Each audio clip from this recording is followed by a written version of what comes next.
Hey there, early Ford people. We've got the 1940 four-door up on jack stands now. I guess I felt like you probably didn't need to see me jacking that up. So I'm going to go ahead today and just have a look at a lot of stuff on this car that I probably should have looked at before I bought it, but that's not really how I do things. So anyway, I believe this was auctioned. I don't remember what I said in the first video, but it did come with this nice t-shirt here.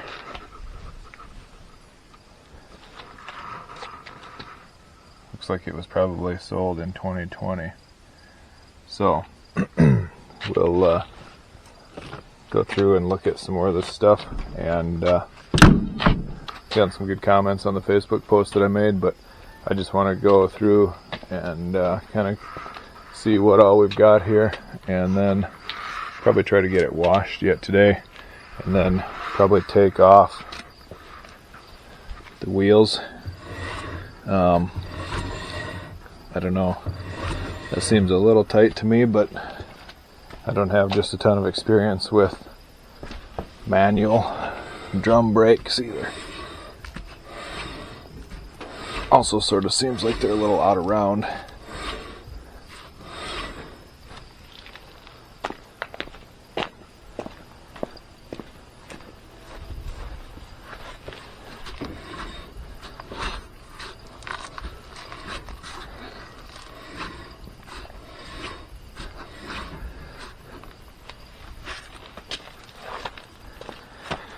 Maybe just for fun, we'll go ahead and take a look at some date codes on these tires.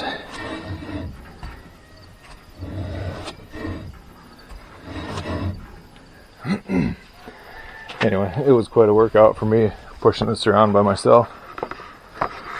So, fine, and just kind of want to check the brakes out a little bit, see what I need to order.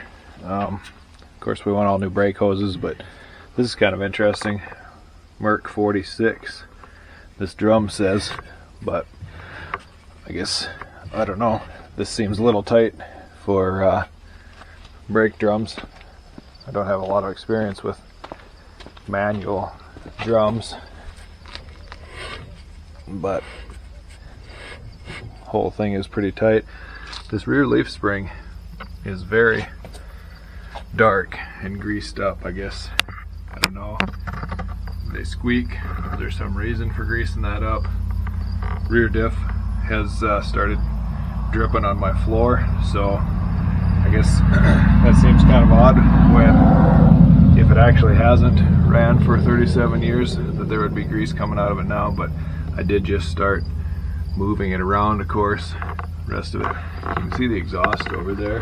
Got some custom exhaust pipe, it seems like. I don't know, I assume these frame rails, as I say, I don't know anything about these cars, but holes in the frame rails there. We've got some wiring probably to deal with right here, going back to the tail lights and fuel sending unit, I would guess. Also, might need some recommendations for the grease that goes in these shock absorbers. Plenty for me to learn here, but the tank is going to come out pretty quick and try to just reseal it and get everything that's in there from the last 100 years excuse me, out of there. Looks like we got a gasket here for the fuel filler neck. We got the second version of it right there. So anyway, the car here, I'm kind of curious. This stuff is all chunking off. Was this an attempt by the owner to weatherproof it, or was there something that Ford did there? Seems interesting to me. Quite brittle now. So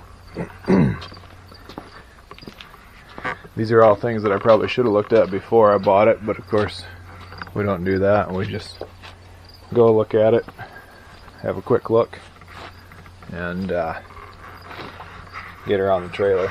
There is a little bit of play in the steering sector, but the rest of the steering and suspension seems pretty tight actually. Bump stops look like they're probably original 1940. Plenty of rust preventer on the engine, starter. This, I assume, was just a cover that was used for the heater, where it pushed the air over the exhaust, and then the exhaust seems to be fairly well intact, but probably rattles a little bit. Solid to the frame here, and then the custom exit, of course. So that's what we're finding underneath. Fairly solid for the body. I'm guessing this is the park brake cable here. Not doing much anymore. Pretty decent floor from what I can see.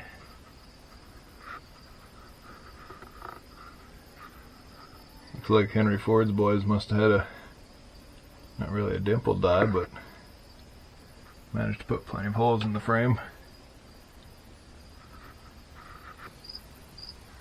I'm not sure about the paint on this car, but I'm starting to believe that the paint is more recent than any time that the tires have been off, because it seemed like I kind of broke a seal on these blue lug nuts here. The tires are an interesting lot. This one here actually looks to be in decent shape. The rest of them, obviously, it rolls around on them, but I hate to be rolling around under power. This tire, there is a date code, but I can't seem to make it out. Just thought maybe some people would be interested in the tires. I don't think we have any matching ones. But this newest one, or appears to be the newest, Awards Riverside Deluxe. We have a code of a D3L2 454097. I did a little bit of looking on there, but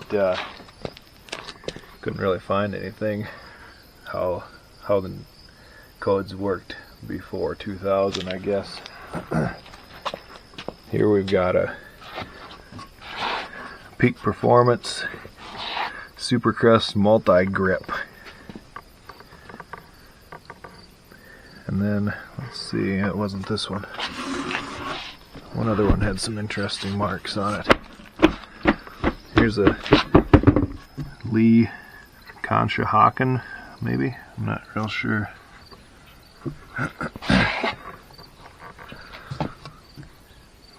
All 616s. Must have been the last one.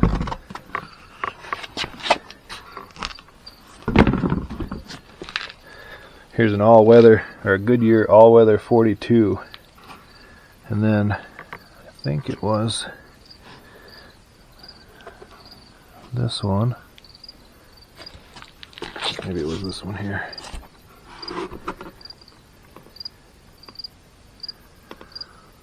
One of these said 4-ply rated. Oh, here's another date code. 2879690.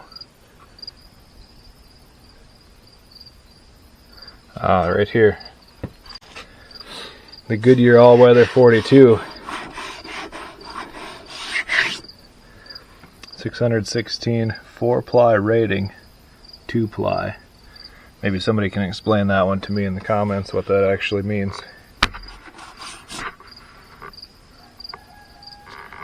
Oh, here's a date code on this one.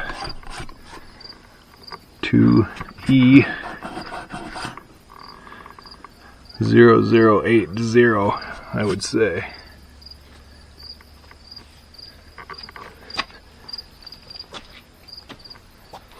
Anyway, we're Gonna take a little closer look at some of this stuff, the brakes.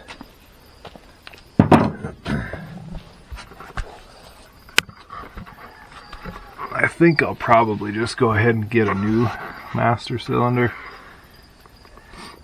Everything, I don't know, it doesn't look like it's leaking so much here, but these lines look a little bit custom. So just feel like for safety it wouldn't hurt to go ahead and put new in there after this amount of time. Seems like the price isn't too bad for brake components, so probably wouldn't hurt to do that. Here's the steering sector.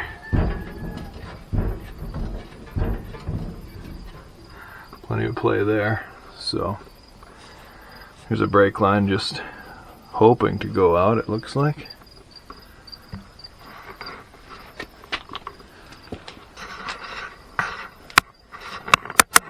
Anyway, I'm not big on showing you how to jack the car up or take the tires off, that sort of thing, but I will maybe just set the camera back, and I'd like to wash it up, see what we can make this paint look like just with a wash. And then I have plenty of other cars, as you can see. Living on a gravel road here, we don't spend too much time washing cars, but we've got the daily beaters, so we'll do some polishing. I think we can make that Galaxy look a lot nicer. And there's not a lot of paint to protect on there, but as I say, I think this car was painted recently in terms of how many times it's seen the sun since it was painted, but maybe not so recently in terms of years. So we'll see what we can do with this paint, but for today we're just going to try to wash it up.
got a rinse down.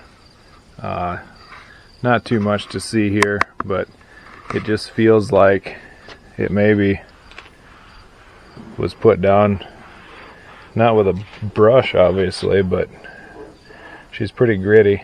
I'm no body man, don't claim to be. My brother-in-law is, if that means anything. But we got kind of some blue fade on the running boards here. That's a nice touch. The windows, they might clear up a little bit better if I clean them on the inside. I guess I didn't brush this one. We'll get that a little bit better, but I think they've got some clear silicone or something sealing up these cracks. But depending on how long we have the car, that'll probably be addressed at some point. So it doesn't look too bad.